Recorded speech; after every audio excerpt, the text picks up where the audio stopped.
Hello world. Yesterday I started a series of videos on French pronunciation. It was specifically on French consonants.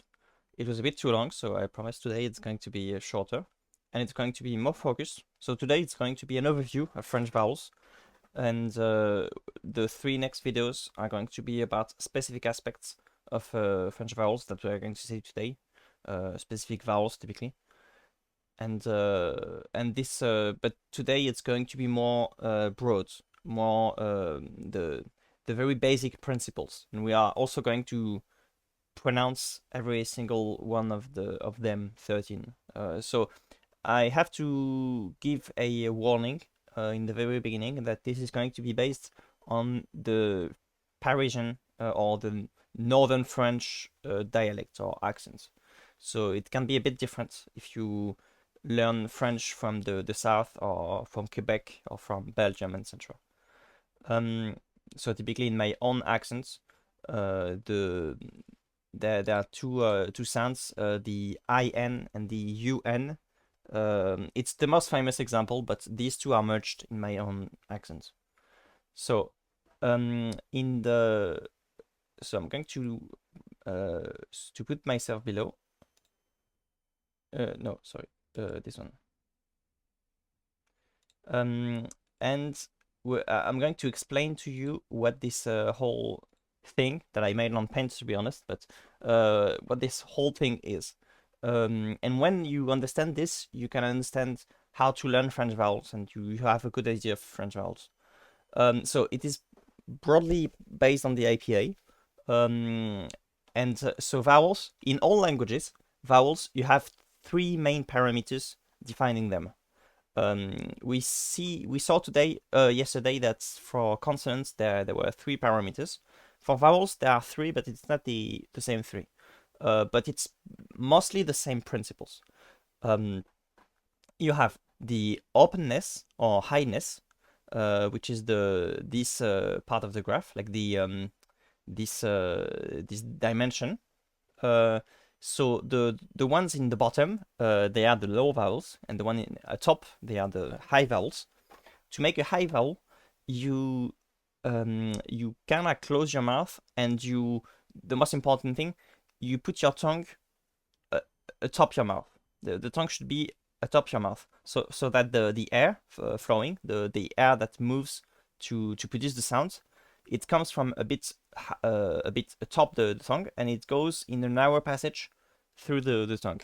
When you do a low vowel, the air has more place to move around, so that makes a distinction in the sound that will be produced out of this. The second parameter is the backness of the vowel. So these here, so it's this dimension, like the horizontal axis.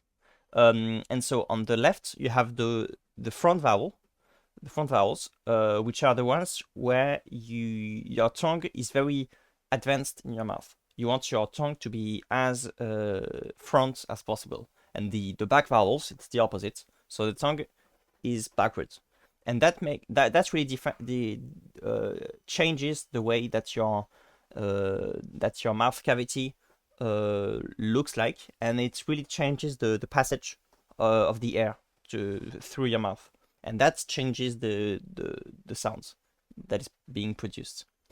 And lastly, there is another parameter, which is the roundness of the vowel.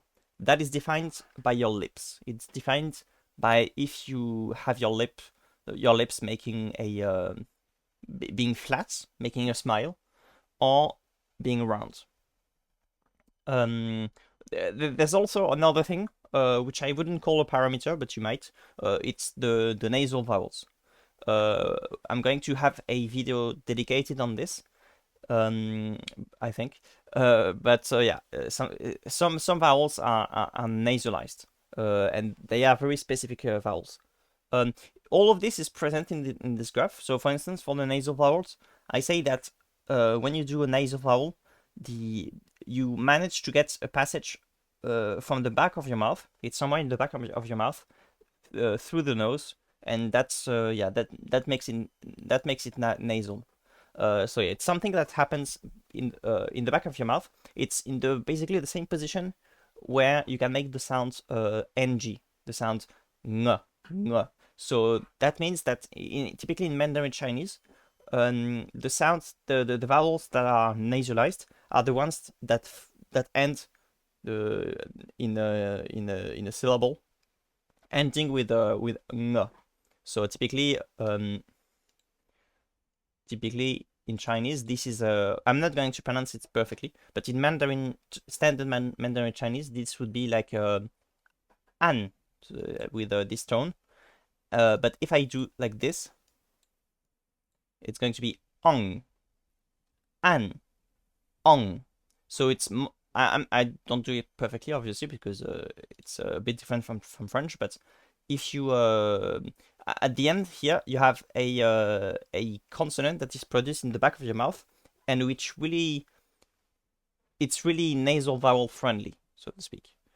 So you nasalize the a. Now, so you have 13 vowels in the standard dialects of northern French, northern France, basically, which is minor. So first we have the back. Let's start with the back vowels. So you can in French all the back vowels are round. Your lips are always round when you do something from the back of your mouth. So you really have to put your tongue back, and you will do something like ooh, ooh. So that's basically the same as this in English. Ooh. Although there is some difference, because in France we typically assume that the English will have troubles pronouncing the U and not the U, but it's a bit more complex, because I found out that English typically have trouble with both of them. But yeah, you really want to have your tongue as back as possible. But the next one is easy, because the next one is just O. By the way, this is not the IPA notation. This is a personal notation that I use, which is basically consistent, and it indicates the different sounds. I try as much as possible using just one letter for one sound. So this we call the O fermé, so close O, and this is the open O, le O ouvert. I'm going to have a video dedicated specifically to the difference between these two, and these two. It's we call this the voyelle fermée, and these are the voyelles ouvertes, closed vowels, open vowels. It's technically just mid open, mid close, so it's a minute distinction, but in French it does matter.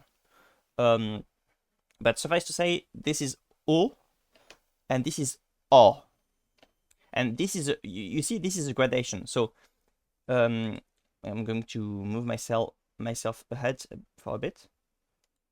So you see, when I do these back vowels, I pronounce them with my tongue, which is not at the front of my mouth, but I put it a bit backwards, and my lips are going to be round. So for instance, if I do O, O, so that's the central one, so to speak. I can make it more open, so O, O. So you see, I open my mouth more, but it's also that my tongue behind, which you cannot really see, but my tongue behind, I put it lower, so it's low vowel. O. And if I put it higher, first it makes the O, and then if I put it even higher, it makes an U. O, O, U. But in all these cases, this is my teeth, and my tongue is a bit big behind. It's not here, it's here. It's a back vowel. So these are the back vowels. So then we have the front vowels. So we have the front vowels, which are flat. So in this case, okay, I'm sorry. In this case, I will have my lips being like this, not like this, but like this. So E, So this is basically the same as the E in sheep in English, but in French it's not long, it's short. So just E. And then I can open my mouth more, I can lower my tongue. So E, and then E. This is very similar to English. It's just that in French and English, basically in French we have these vowels, and in English it's the same, but it's a bit moved down, so to speak. So it doesn't match up perfectly, but you just have to adapt a bit. But even if you were to use the exact vowels like in English, if you have the correct distinction, it's okay, mostly. And then you just have to adapt a little bit. So in French, it's I, E, E. And the only difference is in the tongue moving down, moving below. And then it's the same for the ones, for the three on the in blue. So by the way, I use colors. So the flat vowels, so to speak, the unround, they are in red. The round vowels are in blue. And I decided to use a specific color for the nasal vowels, so they are in purple. So this is U, and then E, and then E. U, E, E. And lastly, we're going to and lastly we have the R in French. So it's mostly the same as the English R. Only difference is that in English you have several R, I think. In French, in my own dialect, there is just one R. It's a very neutral R, so it's R. And lastly, we can nasalize these vowels. So to nasalize, as we saw, is to open something in the back of your mouth, and it can help if you try to end with an ng, your vowel, your syllable.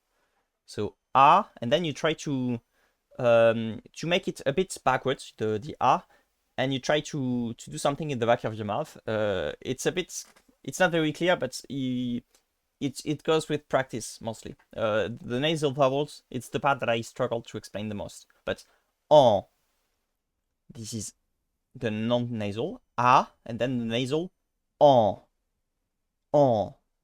And then if you do the same but starting with an O, it makes an like ping pong. And you see in ping pong, it's kind of natural to nasalize the O. We don't nasalize the E, but you might even nasalize the E. So it would be something like ping pong. So that would be closer to Chinese. But in French, it's just the O that is nasalized. So on. And lastly, the this one, or this one. So this is un. So personally, I think that we nasalize an A, but a very open one. So you do something like a, and then un. So these are the three of them. I like to use this word, Constantin. It's a name. It's the name of the emperor, the Byzantine emperor that built Constantinople, which is now Istanbul. Hence the name. So just like Alexandria. Oh, no, we forgot the Constantinople. So Constantin. So here you have the three nasal vowels that we have in Northern French. It starts with on, so con, and then the en, stan, and lastly the un, tin. Constantin. Constantin. Now, to end it, I would just like to have a very short introduction to orthography. So on the right of this graph, let's say, I added examples of how the sounds can be written down. So some of them are always written down the same. So U is always written with an U. E is always written with an E. And then you have some that are written down with several options. The E fermé, the E, it can be written with an E or with E, U, like this. the E ouvert, it can be with this letter, E dans l'eau, but also with EU. So, il, vite, pire, but, dur, bulle, télé, aider, chez, fêter, pied, le, peu, heureux, mais, perdre, guerre, fête, thème, œil, peur, seul, H, âne, loi, rôle, poteau, eau, château, auto, poule, joue, coule, os, corps, Paul, on, honte, compte, en, champ, en, ampoule, emmène. And lastly, un, fin, plein, sain, pain, chien, brun, loin. So yeah, I'm going to end on this. I hope this video helped, and I'm going to see you tomorrow or the day after for a dive in specific details of this, typically the round front vowels. See you then.